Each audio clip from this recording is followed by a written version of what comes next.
আপনি যদি আপনার জীবনে সফলতা পেতে চান তাহলে জীবনে একলা চলুন ভাই।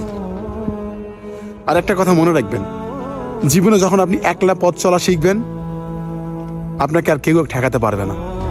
যখন আপনি সঙ্গ দিয়ে চলবেন মনে রাখবেন, আপনি যতই উপরে ওঠেন না কেন আপনাকে নামানোর জন্য 10 জন লাগবে না, মাত্র একটা মানুষ হলেই আপনাকে নামিয়ে দিবে।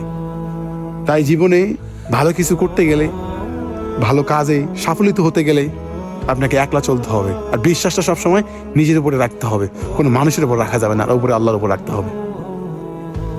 লাইফে যখন আপনি অন্যের উপর ডিপেন্ড করবেন, অন্যের উপর ভরসা করবেন, এমনকি যখন আপনি সঙ্গ দিয়ে চলবেন, যে কোনো একটা কাজ করতে যাবেন সবার সঙ্গে পরামর্শ করবেন, হয়তো বা এটা বলবেন যে এটা করবো এটা করবো, এইসব যখনই করতে যাবেন ভাই, আপনি হাজার হাজার টাকার মালিক হলেও আপনি একসময় শূন্য পকেট হয়ে যাবে আপনার। তাই জীবনে সঙ্গ জিনিসটা থেকে কম থাকবেন, একলা চলবেন। যেখানে মনে হচ্ছে যে আমি একলা যেতে পারবো না, নিজের মনের প্রতি নিজের প্রতি বিশ্বাস রাখতে হবে, আমি যাইতে পারবো। যখন আমি অন্যের উপর ডিপেন্ড করবেন যে আমাকে এই রাস্তাটা পার হইতে একটা লোক লাগবে, আমি এই গভীর জঙ্গল দিয়ে যেতে পারবো না, বা এই রাতে এত গভীরে আমি যেতে পারবো না, তাহলে আপনি মনে করবেন আপনি আর জীবনে আপনার সফলতা দেখা পাবেন না। আর এক ছোটবেলা থেকে একটা কথা আমি জেনে আসছি, যে যত দূর অন্ধকার পথ পেরিয়ে একাই যাবে সে আলোর দেখা আজ না হোক কাল পাবেই রে ভাই।